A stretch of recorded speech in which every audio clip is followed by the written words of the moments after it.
Thank you, sir. Please call the roll. Councilman Swanson. Here, ma'am. Councilman Brazel. Here. Councilman Elam. Here. Councilman Hollander. Here. Councilman Hammond. Here. Councilwoman Schneider. Here. Councilman Baker. Here.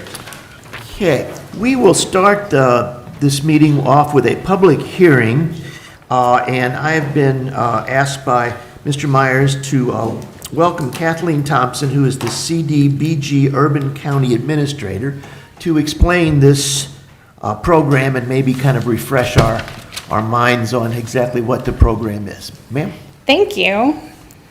My name is Kathleen Thompson, and before you tonight is our bill for our 2024 annual action plan. We are set to receive about $1,042,000 from HUD. So I want to tell you a little bit about CDBG if you don't know what it is. CDBG is the Community Development Block Grant. I'm with the City of St. Charles, so this is going to be a little weird. I'm with the city, however, I am your urban county administrator. So I go to all the different municipalities in the county and I talk about CDBG. These are all of the participating jurisdictions throughout St. Charles County. All of these cities I have been to, except for there's about 4, and I'm getting on their agenda slowly. A little bit about CDBG. We are HUD funded, and it is one of the oldest grants in the United States. We are celebrating the 50-year anniversary this year in August. CDBG helps, it's a significant resource to help people in the community. We have a housing program and public services. In our housing programs, we want to eliminate slum and blight within the community. Our key programs are housing rehab. We also have a home buyer assistance acquisition where we partner with a nonprofit organization and they actually purchase the home using our federal funds. Code enforcement, and code enforcement is only in the city of St. Charles because we have a low mod census tract.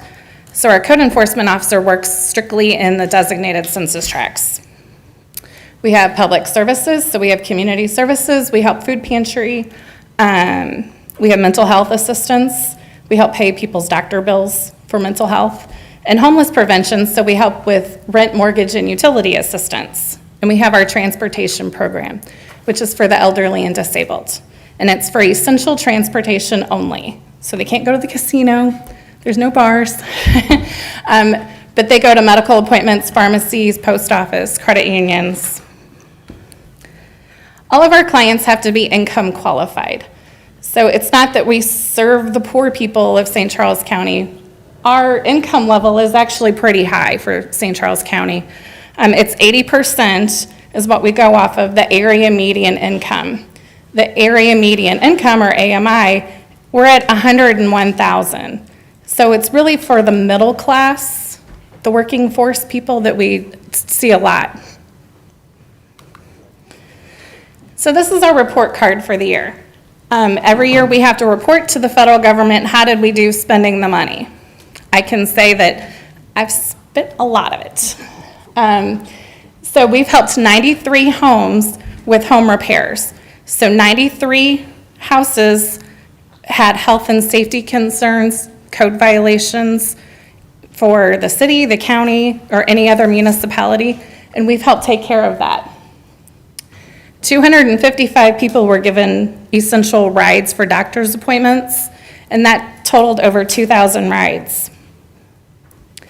The city of St. Peter's also gets a small percentage of money from the county, and they administer their own programs.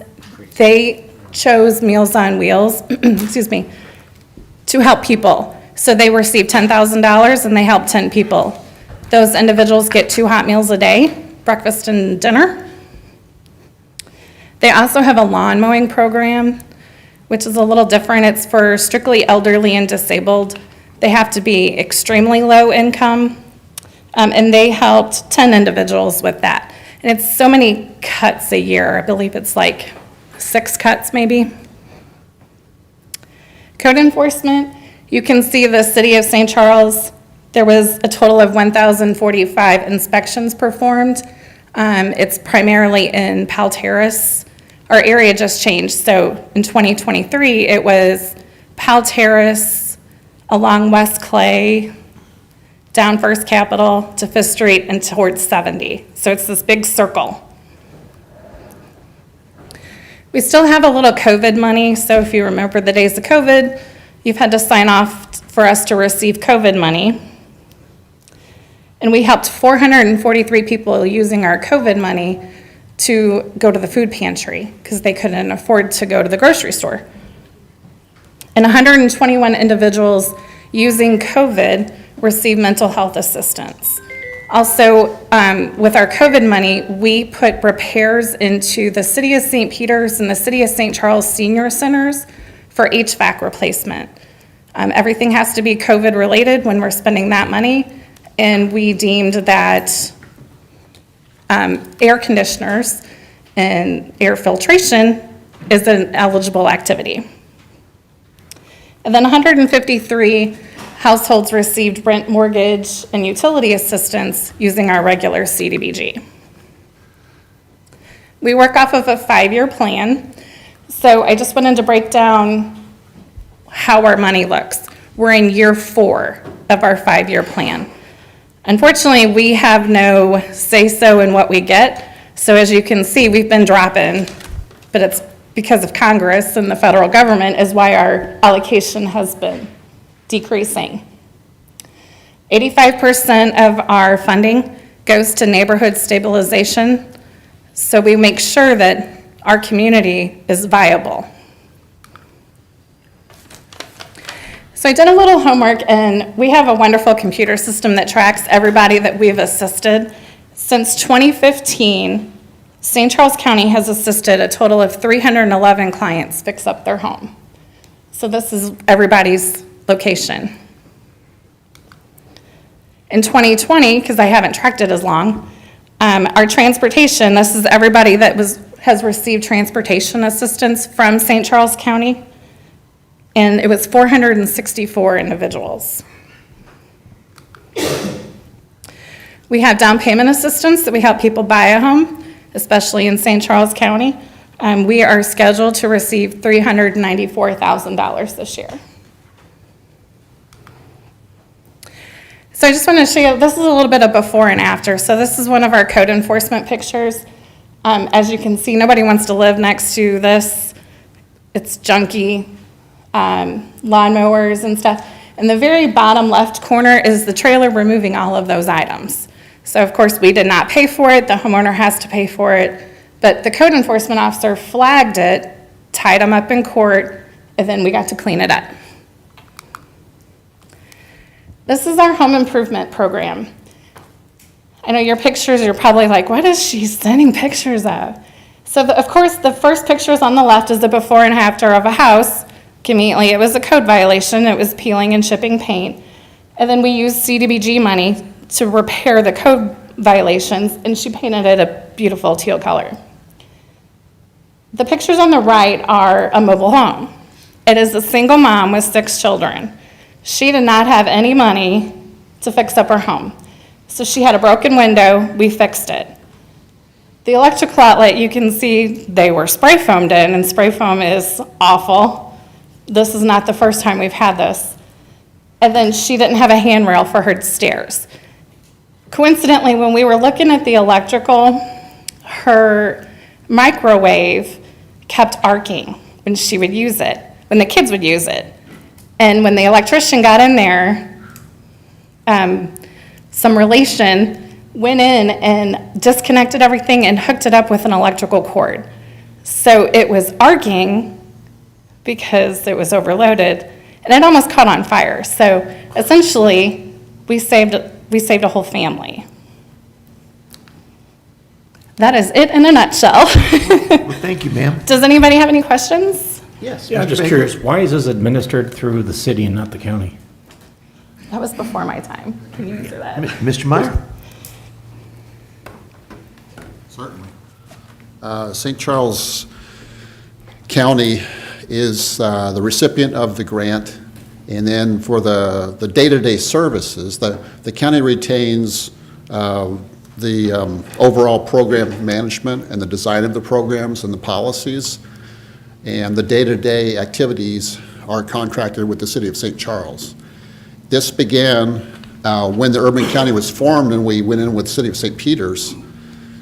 We told the City of St. Peters, if you will join us and create this urban county, we will have sufficient population to qualify.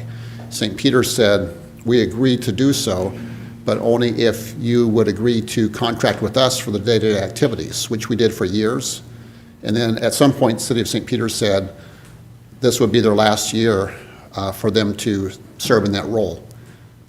So we sought other partners, and St. Charles County agreed to join the urban county and agreed to administer our program on a day-to-day basis. But we still retain control in terms of our programs and how it's designed.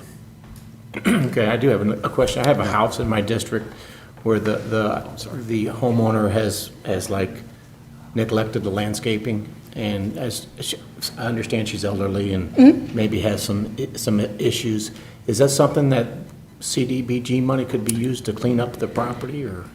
It depends. That's a little sticky situation. If it's mowing the grass, no. But if it's a code violation and she's considered low income and she meets our criteria, then yes, we can send her an application to see if we can get it funded. Okay. The only problem is right now, without your vote, we don't have any money to spend. We're on a wait list, and that's been the first time ever since we've been on a wait list. So we're eager for this bill to pass, and we have calls daily. I get calls daily for people to participate. Okay. I've also talked to one of our participating jurisdictions in the urban county is Lake St. Louis. We help a lot of other municipalities with their sewer lateral programs. We also have the sewer lateral program. So from the street to the house, they pay a percentage. Some people can't afford that. We cover the cost of that. Okay, thank you. Any other questions? Thank you, ma'am. Thank you so much. Thank you. Are there any public comments? Arnie Dienoff. Mr. Dienoff?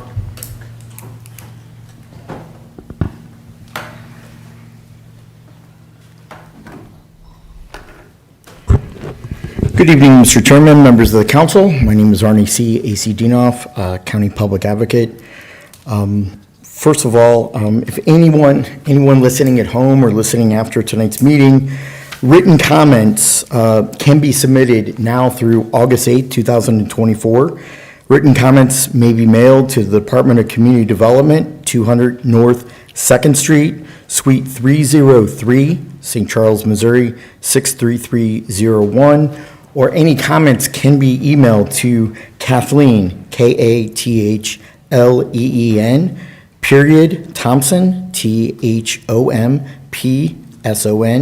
at STCHARLESCITYMO.gov.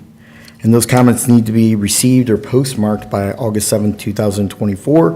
There will be an additional public hearing that will be held in these council chambers on Monday, July 29th at 7 p.m. I would encourage the county and the residents to get involved and make your comments and how you want the $1,064,950 to be spent. Now I want to talk about O'Fallon for a moment. As you all know, the current community development program includes all of our municipalities and our unincorporated part of the county, which is roughly about 160,000 county residents. Now, you've heard me speak year after year about consolidating and a real consolidation plan with the city of O'Fallon because they're the last holdout. In my opinion, it's a waste of administrative cost, a waste of 2 full-time employees in the community development department for the city of O'Fallon, and basically it comes down to power and control. And as you know, there's much animosity and much back and forth fighting over annexation and other issues between the city of O'Fallon and St. Charles County. For some reason, the two administrations don't like each other. So at the end of the day, it comes down to control and power. But these 2 staff members cost taxpayers, and we're all taxpayers, whether you look at the federal level, the state level, or the county level. It's over $138,000 in salaries, benefits, pension, and expenses. And it's wrong. And why it's wrong? Because this money doesn't go to residents who need a hand or a boost up. And I think that's very sad that power and control comes over helping the poor and people who are less fortunate than you and I. And so I need to rely on all the people to my right, including Mr. Ellman, to get on the phone and talk to Bill Hennessy and talk to Tom DeBell and talk to the community development officials in O'Fallon, and let's get them to join the true urban community development program. It's just unbelievable that politics entered into this play and they were that petty and that anti that we forget about the residents, and I think that's very sad. So for the $1,042,065 given by Congress to our county for the urban plan, minus the city of O'Fallon, it says plus roughly $30,000 in program income. So I'd like to know exactly, what does program income mean? Does that mean that the participants are paying like a deductible or a copay? The first project is the 2024 UC home improvement for the urban county, and it's $336,445 to provide financial assistance for home improvement projects, including but not limited to siding, electrical repairs, plumbing, concrete improvements, and roof repair or replacement. And I want to make sure that we're doing proper auditing and we're making sure that there's no fraud or no misabuse or misuse of these funds. There's been allegations in the past, and I think the GAAP procedures need to be put in place, government accounting procedures, to make sure that the people are meeting the minimum income, and we're not giving it to developers or to slumlords to try to bring up their compliance of their property. And there's been allegations in the past. The second program is the 2024 St. Charles County Rehab Administration, and it's $97,000. Funds are provided for staff salaries, benefits, and other necessary insular items needed to manage the home improvement program on behalf of the county and its participating jurisdictions within the urban county. And as you look through these documents, we have a lot of administrative fees and a lot of costs that go to pay for salaries, benefits, and pension. And I think we need to figure out how to consolidate some of those positions and try to save some of the money so it goes to the people who truly need the money rather than administrative overhead and costs. The third project is the 2024 St. Charles County Code Enforcement. That's St. Charles City Code Enforcement. And it supports one full-time inspector that works on eligible areas where the majority of the households reside in U.S. Census tracts and block groups, and is determined to have primarily low, moderate incomes. The code enforcement officer conducts property maintenance inspections and rental inspections to ensure that the house is safe, decent, and habitable. Why isn't this being extended to unincorporated county? We have a community development department also, and we have code enforcement officers. I'd like us to get some of those recoup costs with our county and other municipalities. The next program is the 2024 STP Home Improvement Project, and this is for the city of St. Peters for home rehabilitation in the amount of $165,000. Again, why are we not offering it to all the members and all the eligible residents in these census blocks rather than one isolated city of St. Peters?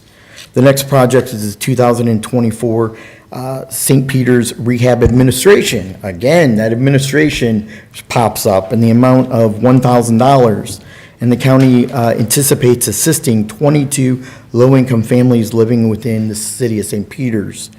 And exactly what does that cover? What does that mean? How do we protect any frauds or abuses and make sure that we're not playing politics and that it's really going to the low disadvantaged people of our county?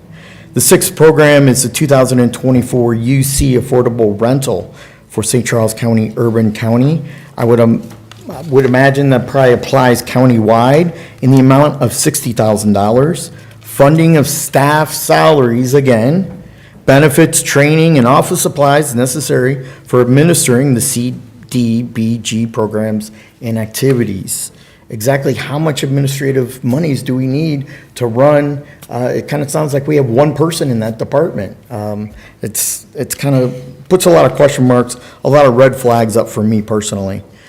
The next project is the 2024 UC Administration Again, St. Charles County Urban County Program Administration, another administration, delivering costs for all programs associated with the Urban County CDBG program in the amount of $20,309.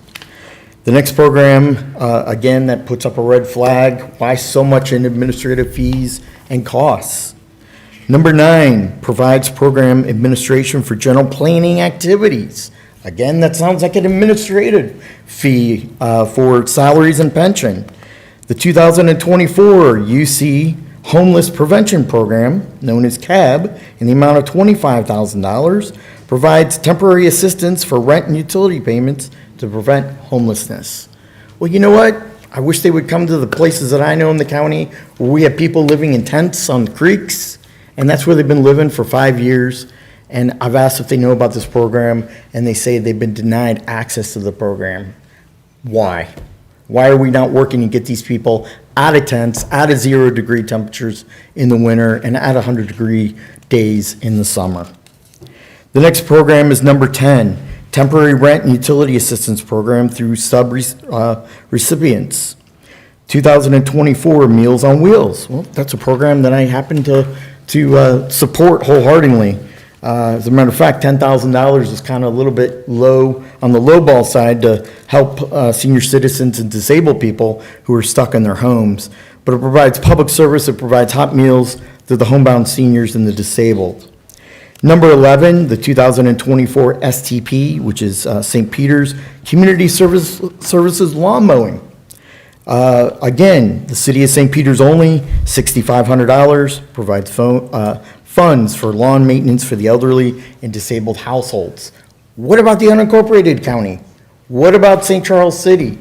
I know some elderly people who are homebound, and they would love to take advantage of the service, because I'll tell you what, they definitely would meet the income levels. And so I just want to try to understand, why are we picking and choosing winners and losers and not providing the services across the county to everybody? Program number 12, the 2024 St. Peter's Transportation, City of St. Peter's. It sounds like St. Peter's is getting the bulk of the money, even though their population is around 68,000, but the unincorporated county is over 160,000 residents. So that transportation fund is earmarked for $30,000 to provide essential transportation services for elderly, disabled, and low-income persons. I think that should be allowed to the entire county. And as a matter of fact, here's another transportation program, program number 13. Guess what? You guessed it right, City of St. Peter's, in the amount of $44,809 to provide essential transportation for low to moderate income households, including the elderly and disabled. What happened to the rest of the county? Project number 14, and there's only a couple more projects, Mr. Chairman, countywide within participating jurisdictions, the 2000 UC Coordinated Entry Homeless Prevention in the amount of $30,000. Case management for HMIS and coordination of the HUD annual PIT homeless count. Are you kidding me? May I ask you a question? Yes, sir. This is a public hearing. Sure. You guys see your points there, but do you have a specific question, or are you gonna just read through the whole thing? I'm just asking. Well, a lot of people in the public don't understand what it is, so there's only 2 more programs left. But like the homeless program, for example, I think that we could get churches and the religious community to come up with volunteers to do it for, guess what? $0 for free. As a matter of fact, the volunteers at St. James. When you're through, I agree with you. I'm gonna ask Okay. some questions to her. Thank you. Yeah. So this program, to count the homeless, I think that St. Joachim and Ann does a lot of voluntary services and does some of those things for free.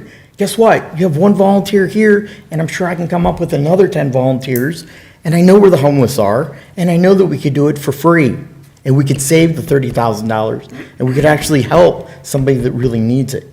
And so I don't understand why we're paying $30,000 to pay people to go out and count the homeless. That's just ridiculous.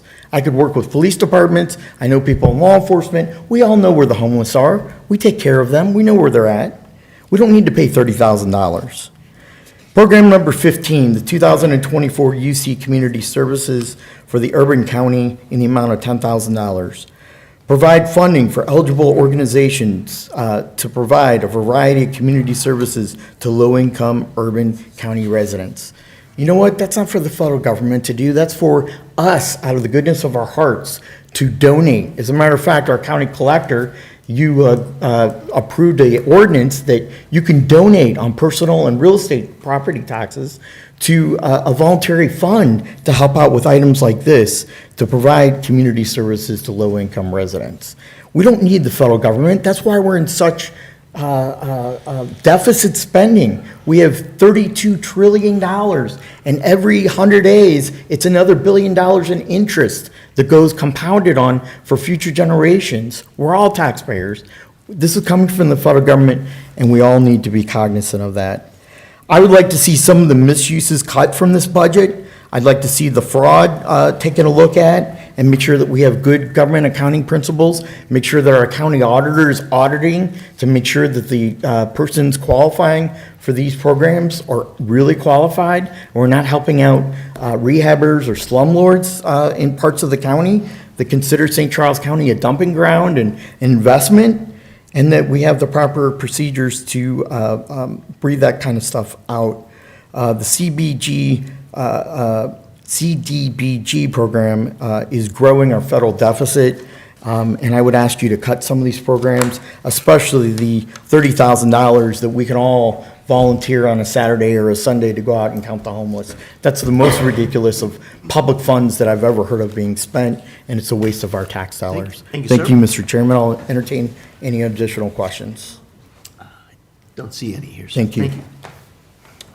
Terry, can I inquire to, I'm sorry, I forgot Sure, your no- name, no ma'am. problem. Kathleen. Kathleen, I'm sorry. I was just kind of some of the questions, Mr. Dinoff had. So does this aid, I think that fixing up houses and stuff is a great idea. I mean, I really do. It helps everybody, it makes the community look good. But does this money go to unincorporated county too? Absolutely. It Goes to anywhere in St. Charles County but the city of O'Fallon. Okay, that's what I thought. Okay, so it's equally distributed. It's equally distributed. Okay, and so, and then just one more point is that the $30,000 fee for homeless county. In your view, how many homeless people do we have in St. Charles County? It's not, so what you're referring to is coordinated entry. Coordinated entry is when someone is in need and they need assistance, they call 211. Their calls are managed in the HMIS system or their computer system. That's what we fund. So you're not physically going out? We are not going, Yeah, okay. there is a program that is federally funded that we do not fund. The federal government funds, and it's how they get their money every year. And it's to move people out of being homeless into that. But coordinated entry is, Mr. Brazel, if you were in need and called 211, you're in the computer. You can't call Mr. Hammond and say, hey, I'm in need, nobody will help me. He can easily look you up in the system and go, well, you called, what's going on? It's to prevent double I dipping. understand. It's an organized effort, I get it. Absolutely. So, are there homeless living in tents in St. Charles County? I don't, not aware of any, but are there? I can't answer that because I don't know.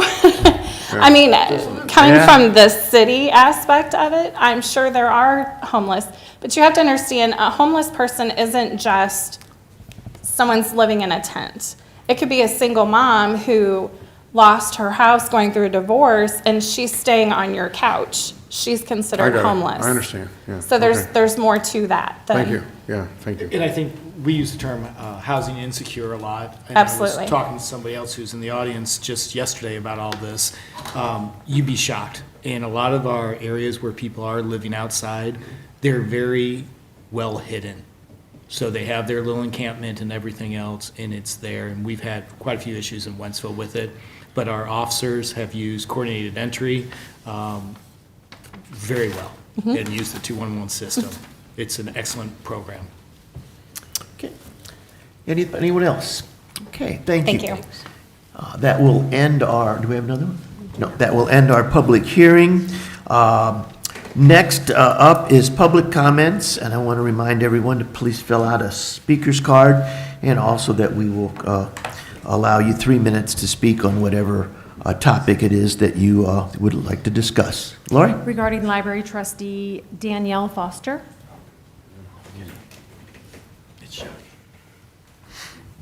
Good evening. As many of you may know, our library board is hard at work planning the future of our library. They've shown themselves to be dedicated to having the library that meets the needs of all of our citizens of our large and diverse county, and have made commitments to engage with the public. We regret the resignation of Mr. Smith and hope that Mr. Zucker himself holds the same commitment to a strong library that can serve all of us. We hope he sees himself as a friend of, advocate for our library system. We hope for the same for any future trustees. The library is very important. It's an equalizer for all of us. You can go there, you can look at books from any spectrum of life. Without the library, you cut part of the person down. They no longer have the ability to go in from the hot or the cold. They can't check out things that they may otherwise couldn't afford. And we hope that with our next board member, he will see that and keep strong that this community needs its library and all of its branches. And I understand that may have to come. Personally, I would be fine if we were taxed a little more. I know that this is not a county that loves to be taxed. Myself and my husband have put our wallets where our mouths are, and we've donated over $2,000 this year just to the library. We really hope that everything will go well. Thank you. Thank you, ma'am. Regarding library appointments, Ward Silver.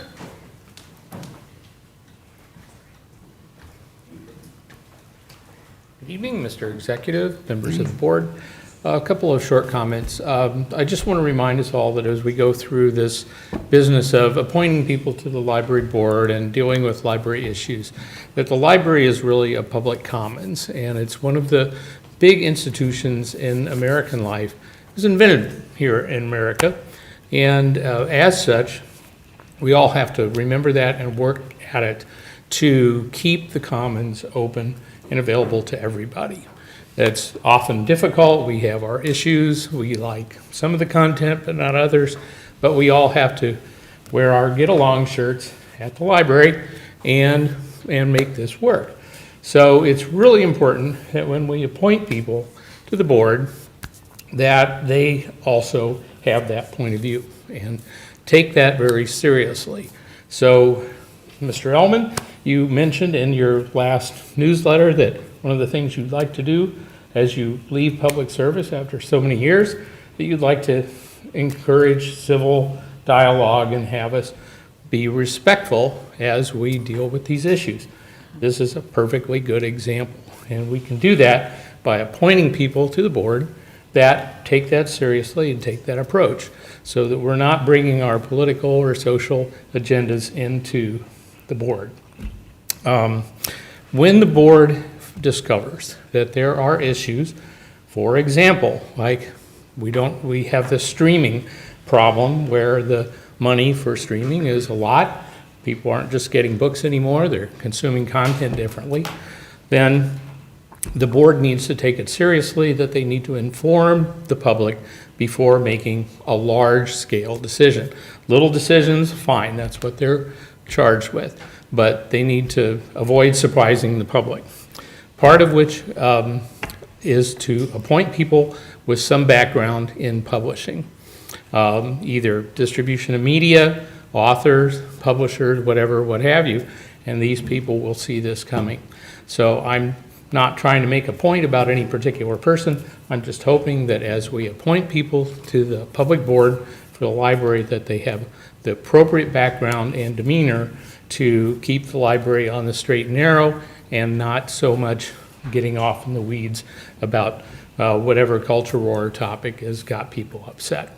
Thank you. I enjoy the library. Thank you, sir.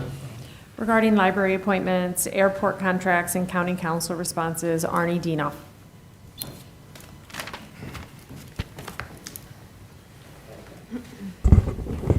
Thank you very much, Mr. Chairman, members of the council. Arnie A.C. Dienoff, County Public Advocate, running for United States Congress, District 3. I have some reservations about Dave Zucker, the mayor who got beat pretty badly in an election in Darden Prairie because of mismanagement. I want to make sure that Mr. Zucker doesn't buy or support Jason Cool, buy into his BS. I want to make sure that Mr. Zucker will not close our library branches because we're a growing county, and that Mr. Zucker will call for new leadership of the district director.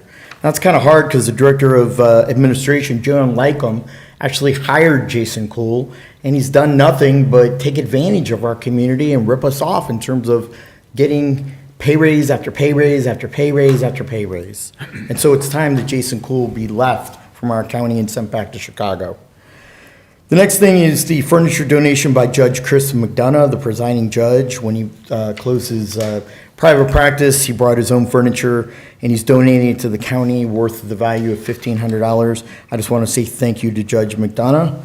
The next thing is consultant services in the amount of $579,000 to update our airport master plan. What does the six-figure airport director and staff at the airport actually do? Isn't that part of their job duties? Why are we hiring a political friend of Mr. Ellman, Crawford, Murray, and Tilley without proper bids in the amount of such a huge contract? Is that a political payback? The next item is another contract for $320,000 for consultant services agreement, also given to Crawford, Murray, and Tilley. So now we're actually talking about $900,000. It's ludicrous for an airport that's going to flood every 5 years, and we're going to lose our investment. Moving on to other issues. On May 31st, I finally received, after 9 months of asking Mr. O'Sullivan, who I see isn't here, Mr. Hoink is filling in for him. He finally released Kevin Colleen, the managing director of communications, salary for 9 months. And boy, Mr. Ludwig, I hope you're making more than Mr. Colleen in the amount of $135,471. Seems like an exorbitant salary for somebody who just started 9 months as our director of communications. The next item is on June 27th from Mr. Sullivan. He wants $125.52 for sending documents that are electronically stored for our $250,000 lobbyists Mike Gibbons and Tom Dempsey. It's just ridiculous. And I asked some simple things about the Board of Equalization from our county register, and got a response back from another associate county councilor in the amount of $16.03. Thank I you, asked sir. for review by Mr. Mr. Sullivan Nino. and appeal to my elected officials you. to release the documents instead you, of sir. mailing them for free. Thank you, sir. Thank you. Appreciate He's it. the final speaker. Final speaker. Okay. Next on our agenda is an oral report from our county executive. Not this evening, Mr. Chairman. Okay. We move to the consent agenda. First of all, are there any items to be removed from this consent agenda? Yes. Mr. Baker? I have two. I like to pull the Kinetic Park Phase 3 water pad, Burns and Jones, and the St. Charles City County Library District Board nomination. Okay. Is there a second on that particular? Second. Okay. All those in favor say aye. Aye. Opposed? Okay. Do I have a motion to approve the rest of the consent agenda? So moved. Second. Okay. All those in favor say aye. Aye. Opposed? Okay, now we'll come back to the two items that Mr. Baker has asked to be removed. Mr. Baker? Yeah, Ryan, you know I think you do a fantastic job, and I think this Appreciate that. this $5.8 million is probably a good thing for the community. And this is not really a question about why we're spending it, but I just look at that and I see all the stormwater improvements we can do in my district, where people's houses are being flooded, streets are being impacted, and this money, while splash pads are great, I think we get more bang for our bucks. And this is, again, nothing against what you're planning on doing. It's just when I see all this dollar amount and why we keep ignoring a big problem that I have in my district. I think we as a council need to truly sit back and try to come up with a solution, not just say, well, it's not our problem. So that's really it. It's not really nothing what you're doing. I think you're doing a great job. It's a great Parks Department. Thank you. It's just Kinetic's good. that's a lot of money. So All right. thank that's you. all I have to say about that. I just want to point out, and over the years, we've gotten numerous different people that have asked the same question that you've asked. And the answer is very simple, is that money is designated towards parks, all right? The income that comes, and it cannot be used for stormwater control. And although that, there was a lot of things that we would like to do with money that is dedicated towards our parks or dedicated. I know, I just, the average citizen sees $5.8 million Yeah, I for a know. splash pad when they got flooding problems. Yeah, They I- have a little bit of heartburn when they see that, so. agree. I understand, Yeah. it's just that it's a shame. But Okay, second. I mean, just to be more specific, it's a tri-county tax that we passed in 2000, which produces between 3 and 4 million a year. And like you said, has to go to parks. No, I know. That's how we bought 3,500 acres in this county with park money. So it's a good thing. And by law, that's what we got to spend it on. I'm not saying it's a bad thing, I'm just Yeah. looking at the dollars and what it's being spent on, and how it's perceived. But with regards to the county library district, first off, I looked and I appreciate you nominating somebody. Mr. Zucker sounds like he'd be very qualified to do what he's doing. And somebody that's doing a job like, I know Matt is working and Buddy and a few of the other new appointees. And my understanding is that you have another appointee that may be up in July. Are you planning on bringing that forward to us before this? The next meeting. Next meeting, thank you. That's all I really have to. Now, do you know how many applications you've received for the library? No, I couldn't say, but I can find out for you. Well, I'm just curious if you knew off the top of your head, because I hear a lot of interest in the library, and it's obviously an important topic, because, Obviously, I've put a lot of thought into I know you have. these, and I'm And- trying to find people that I kind of have a history, kind of know where they're coming from on some things, who have a background in business or a background in the law. I think Mr. Zucker will do a good job. We And just- I haven't asked him to take a position one way or the other on any of these things. You shouldn't. I've asked him to go ahead and spend the time that all of us don't have to find out what's going on. Yeah. And after he figures out what's going on, to vote his conscience. yeah, we just need somebody to look at the board and not come up with closing three library branches without saying how we got here. And he's also more from the western part of the county. Yeah. We're a little bit strong on the eastern part of the county right now. That's perfect. Mr. Elam. I'd like to make a motion to approve the Kinetic Park Phase 3 and the St. Charles City County Library District boards that Second. were pulled off. Okay, we have a motion, we have a second. All those in favor say aye. Aye. Opposed? Okay. Next, we move to the item that was removed from the consent agenda last meeting, and that is the election authority purchase of iPads. Do I have a motion to remove that from the So from the moved. table? Okay, do I have a second? Second. Okay, all those in favor of removing this from the table, say aye. Aye. Opposed? Okay, we now have the election authority purchase of iPads on the floor here. I was just, do you got that, I got a little video, it's 4 minutes or something, I'll just play this, just so that folks can see it, because I did send the county council videos and all kinds of different links and everything. So just play this, and then I'll just make a couple points and we'll move on. Did you start at the right place? Let's get started. All right, here we go. You're supposed to start at 53. They say it So went, in yeah, the here we case go. of This way. electronic poll books, the legitimate connection to the network is to verify two things: that the person presenting themselves to vote is a registered voter and has not already voted in this election. Dallas County spent $4 million to buy 4,200 of these new electronic polling books from the same company that makes the county's voting machines. While these voting machines aren't connected to the internet, the polling books, which has voters' information, are. The polling books that we'll be using are fully compatible with our rigorous security system. What we saw in Dallas was that About 15 minutes before the polls closed, there was no one in line, and the count of people that checked in started increasing. And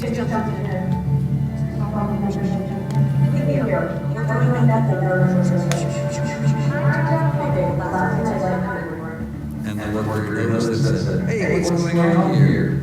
The number's going up, and we haven't checked in any more voters." There was a command coming into that poll booth to say, "Check in this voter." Dr. Doyle is correct. Experts are finding dedicated votes that directly connect with the lead polls to collate real-time data. It's not just Dallas, where e-polls are being taken over remotely. During a Georgia Senate investigative hearing, a report described how the poll was taken over by Dominion voting. The voting system was separated from the world America, that they're not connected to the internet. What I thought I heard you say is that you were contacting me and they were to fix the problem. That indicates to me that somehow you're able to communicate the device that you have. Yes, sir, they were. I had to give them permission to take over my mobile so that they could reprogram it. CISA teams states across the country to implement connectivity to AT&T's FirstNet network. Curiously, just as outrageous fraud in Georgia. Yeah, that's where I just stopped it. It was a little bit longer, it was quite a bit longer than that, so I just wanted to, there's hundreds and hundreds of testimony and videos on this kind of stuff. There was court cases in Texas, Georgia, Virginia, and one of the council members asked me that this doesn't specifically have anything to do with St. Charles County, and if you had a car that was failing miserably in other states where people were getting hurt due to injuries to malfunction, you'd still want to recall the car. So in St. Charles County, we had a couple meetings with some election authority professionals and strategists. Mike Lindell was at one of these meetings, and we had a conversation about, we offered Kurt Barr an analogy, a machine that would analyze the data of any voting machine. And after several hours of conversation with Mr. Barr, he said, "Send me the machine." So he said, "I don't want to use one because I don't want to contaminate the machine." So he was sent a brand new machine that would analyze any voting machine that he pulled from stock. Then Mr. Barr said he didn't want him hooking it up to the voting machine because it could contaminate his voting machine. Then he was told that they would purchase a brand new voting machine and you could destroy that one if you're worried about that. So Mr. Barr was mailed the machine to analyze any poll machine and electronic machine, and it sat in his office for a week, and he returned it. He never took it out of the box. So this council member said to me, and then we had the thing in Augusta, where all the judges went to Augusta, the election authority, and tested. They're given a class, and they all vote absentee ballot. All the judges vote absentee ballot. And in the instruction manual, it would show, if you voted absentee, it would show a dot with a line through it that you voted. And as they're sitting in this little church in Augusta, all the judges, 3 Democrats and 3 Republicans, it showed that none of them voted. And they called the election authority multiple times, and there was no return call or nothing that showed up. And so one of the judges, I don't know if it was a Democrat, Republican, doesn't matter, because they both agreed they're doing their job, and the one who they all agreed would vote voted, and it went through. So they kept calling Mr. Barr, and he finally shows up in the near polling closing time, and all 3 judges had an altercation with him, an argument with him, and then he called the police on him and tried to charge the judges for voter fraud. And they were doing their job. There was no intent to fraud whatsoever. And so then he said, I asked him how we made the correction, and he said that Unison, or whoever who the poll pad operator is, did it online. Well, how can you fix that online? They're not hooked up to the internet, remember? So these poll machines, these tablets, most of them are manufactured in China, and there's all kinds of information out there that says that. And I think it's dangerous to keep adding these to our stock, to our inventory. So I can provide you guys with whatever, provide you and do what you want, but I will not be supporting purchasing any more electronic machines in this county. It's a bad idea, and there's a lot of people who know that it, actually 70% of Democrats believe you should get rid of the machines and 90% of Republicans. That's an absolute poll. So that's all I'm gonna say. Any other comments? I'm surprised Kurt's not here. Okay, Okay. go ahead. I have a lot of comments that I want to make, but I'm not going to tit for tat with you on everything that you just did. You have a big issue with our election authority director. You've said that for the last 4 years. You've said publicly you're never going to approve anything that supports the election authority. I get that. The emails that you send out about this particular no ink software, we just got an email earlier today that the guy said it actually wasn't no ink, it was another system that had the problem with it. But it doesn't matter because we're not asked to approve the no ink software. What we are asked to do is approve 100 iPads. That's it. We're not asked to say that the system is good, the system is right, the system is the best. That's not what's being asked of us. We're being asked to buy some iPads, and these are being used to check people in. So whether we buy them or we don't buy them, the same system is going to be used in the August and November elections. The election authority director gets to pick the software. We do not. So the question before the council right now has zero to do with everything that we just saw there, because we're not allowed to pick the election software. The election authority director, specifically according to the charter, has the ability to be able to make that pick. No other elected official in this county does. So just to be clear, all we are asked to do is either buy 100 iPads or don't buy 100 iPads. Anything that goes on those iPads is not what we're being asked to approve today. So just for clarification, I want to make sure that everybody understands that. Okay. Like Mike said, I'm not going to tit for tat. However, if you're running a business and that business is going a wire in one direction, you don't keep spending money on that department when you know that it's failing and having malfunction and problems. You cut it off, you cut the head off, you stop doing it. And this is a problematic, this whole, it's not that there's nothing personal against me and Kurt Barr. The fact is he got his eyes are wide shut. I mean, he's just got his eyes shut. He's not paying attention. I'm not saying that he's involved in any kind of malfeasance or nothing. It's just that there's so much proof of what I'm saying is true that you don't keep adding to the problem and keep buying into it and buying into it. That's what I'm saying. And I know you guys where you guys are going to be, so I think that's fine. I just wanted to point this stuff out and do my due diligence. Okay. Are there any other comments? Okay, I need a motion to... Motion to approve. Okay, is there a second? Okay, all those in favor say aye. Aye. Opposed? Opposed. Okay, all right. We now move on to bills for introduction, beginning with bill number 5303. Bill number 5303, requested by Mike Hurlbert, sponsored by Terry Hollander. An ordinance relating to housing and community assistance, and one, approving the 2024 Annual Action Plan for St. Charles County, Missouri, in its capacity as an urban county for fiscal year 2021 through 2025, under the Community Development Block Grant Program of the United States Department of Housing and Urban Development, and authorizing the county executive to execute all documents or certifications required for submittal to HUD with the action plan, and two, further authorizing the county executive to execute the funding approval agreements that HUD shall require upon approving the 2024 Annual Action Plan. Okay, questions or comments on bill 5303? Okay, seeing none, we move on to bill 5304. Bill number 5304, requested by Michael Hurlbert, sponsored by council as a whole.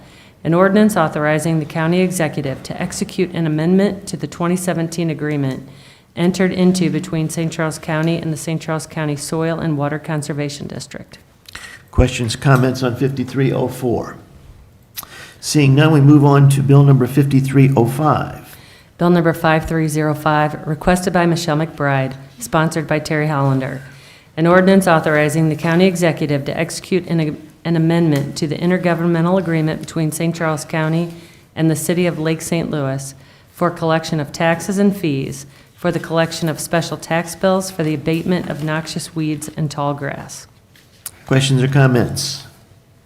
Seeing none, we move on to Bill number 5306. Bill number 5306, requested by Matthew Seeds, sponsored by Terry Hollander. An ordinance authorizing execution of an agreement relating to a grant funding Next Generation 911 between St. Charles County and the Missouri 911 Services Board. Any questions or comments? Okay, moving on, 5307. Bill number 5307, requested by Sarah Evers, sponsored by Terry Hollander. An ordinance authorizing the county executive or his designee to execute an intergovernmental agreement between St. Charles County Department of Public Health and the United States Food and Drug Administration to enter into a confidentiality agreement to facilitate sharing of certain non-public information. Questions or comments on 5307?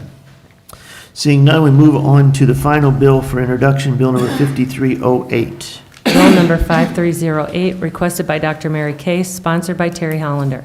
An ordinance authorizing the county executive or his designee to execute Amendment Number 3 to Program Services Contract Number KQ230052432 with the Missouri Department of Health and Senior Services for violent death and overdose death surveillance reimbursement. Questions or comments? Seeing none, we have two tabled bills. Or is there any motion to bring either one of those tabled bills off the table? Okay. Seeing none, how about announcements and miscellaneous? Does anybody have any? Yes. Anything? Yes, Mr. Hammond. Yeah, I just wanted to go on record that my grandson is part of the Cub Scout Pack 520, and they built 50 bluebird houses for the county parks. And I tell you, they turned out really beautiful. That's great. So thank you, Troop 520. 520. Put them to good use, Ryan. Yeah. All right. Anything else? Okay. Do we have a motion to adjourn this meeting? So moved. Okay. We are adjourned. Thank you, folks. Second. Second. Okay. Yeah, put it. Just to make it official.